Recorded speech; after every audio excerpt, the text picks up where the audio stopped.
Hello, everyone, and welcome once again to the Temple Institute Parsha class.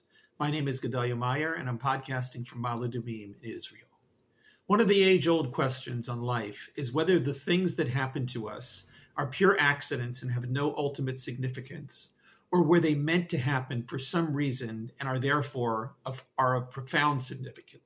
Of course, there are middle positions in this debate, namely that certain things were meant to happen and others are just coincidences.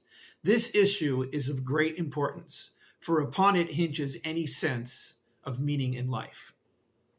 We all go through various moments on one side or the other of this debate.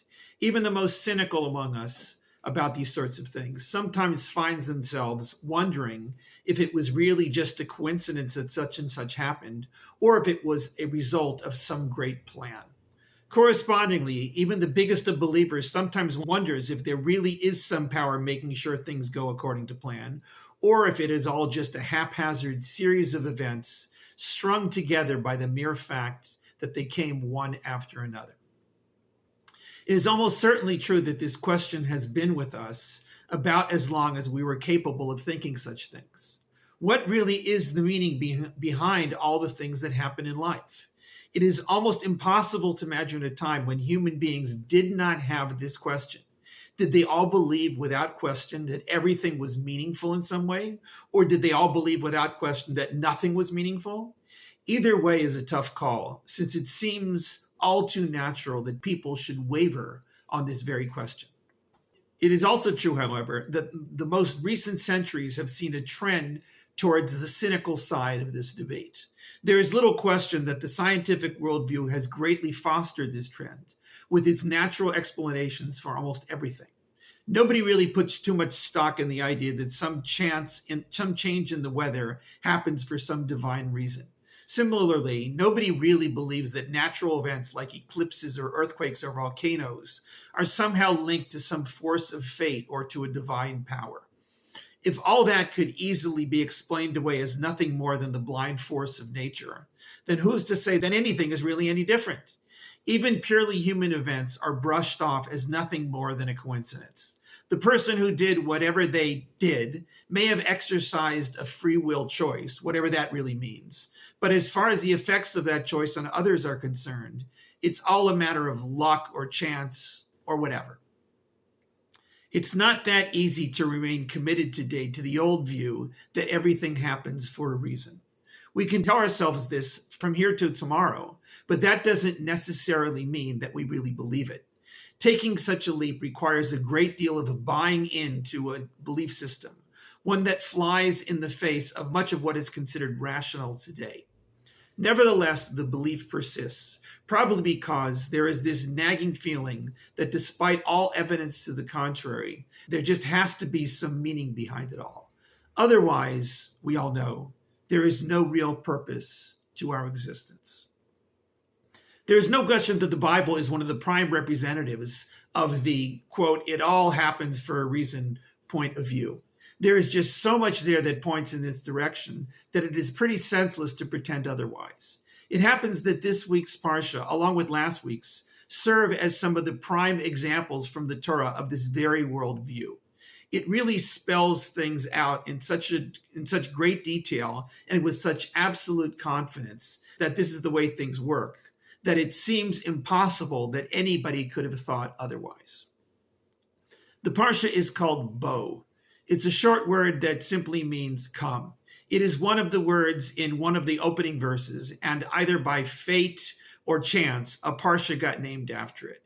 It is used as part of an instruction from God to Moshe to, quote, come to Pharaoh, and to tell him that God has hardened his mind to stubbornly refuse to submit to the crushing power of the previous 7 plagues, and to finally allow the Israelites to leave. The reason for this counterintuitive coercion is, as the Torah states, quote, in order to place my miraculous designs in his midst, and that you will relate this to your children and grandchildren, that I played with the Egyptians through these miraculous signs that I placed among them, and they will know that I am God. From this dramatic introduction, the Parsha then goes into the remaining 3 plagues, locusts, darkness, and the killing of the firstborn. This makes the grand total of plagues into the famous number of 10. At that point, we find later in the Parsha, Pharaoh has finally had enough and overcomes whatever personal or divinely ordained stubbornness he may have had and releases the Israelites to go on their fated exodus. But much happens before everything hits that grand crescendo. First, there is the plague of locusts, which devastated the remaining crops. Then there is the mysterious plague of darkness, which seems to paralyze everyone so that they couldn't budge from their houses, while the Israelites had light in their part of Egypt. Finally, it all comes down to the killing of the firstborn. That plague, unlike most of the others, is introduced with great fanfare and religious significance. It is not just the 10th plague out of 10. It is not even more important than the others by the sheer fact that it worked. All of that is true, but the introduction to this plague would have ramifications for the Israelites that would last as long as their religion remained relevant. The lead up to this plague was the detailed instructions for the central holiday of Passover. The Passover meal, with its ritual lamb accompanied by matzah and bitter herbs, was to commemorate both the miraculous final exodus from Egypt and also all the suffering the Israelites had endured for a couple of centuries. This combined celebration and recollection would become the defining feature of Judaism. This first Passover was unique in that it wasn't really a commemoration at all. It was the real thing that was to be commemorated all through the centuries. The killing of the firstborn was the final event to which that meal was directed. It was to be at midnight, when the meal was still in session, that the killing would take place. As horrible and as traumatic as it may have been, the Israelites were safe because they were under some sort of divine protection. All of this is foretold in the Parsha, and then it happens according to plan. The Exodus itself actually takes place towards the end of the Parsha, complete with matzah and all the rest. The Israelites finally leave their land of servitude and head out into the great unknown desert. The Parsha ends with a couple of paragraphs of recap, which are meant to serve for future generations to remember exactly what it was that really happened at that unique crossroads of destiny and divine guidance. This, more than anything else in the Torah, would serve as the founding moment in Israelite and Jewish history. But we are going to focus on the beginning of the Parsha. That idea quoted from the very first verses in the Parsha, that all of this was so that God could place the miraculous signs in the midst of Egypt, so that future generations of Israelites would know that, quote, I am God, needs to be explained. Was this the way to demonstrate that important theological point? Did it have to come through these catastrophic plagues? Furthermore, there is a basic question on the entire series of plagues. God had told Moshe before it all started that Pharaoh would refuse to buckle under, either by his own obstinance or by divine influence on his will. In other words, none of the plagues would work. There is really no reason that this same obstinance couldn't have happened after the final plague also. It didn't, but it certainly could have. What was the point of all these plagues if they were just set up to fail in what they were intended to do? It seems like we could have simply gone straight to the 10th plague if that was really the only one that was fated to work and not bothered with all the rest. In truth, this question was addressed in a sense in last week's Parsha. There, God explained to Moshe that all of the plagues and Pharaoh's refusal to submit after each one didn't really have to happen. Things could have worked out so that a simple deadly disease struck the Egyptians and they would have been wiped out. That would have made things a lot simpler. But that option wasn't taken because of this same underlying rationale, that everyone should know the awesome power of God and that God's name be known all over the world.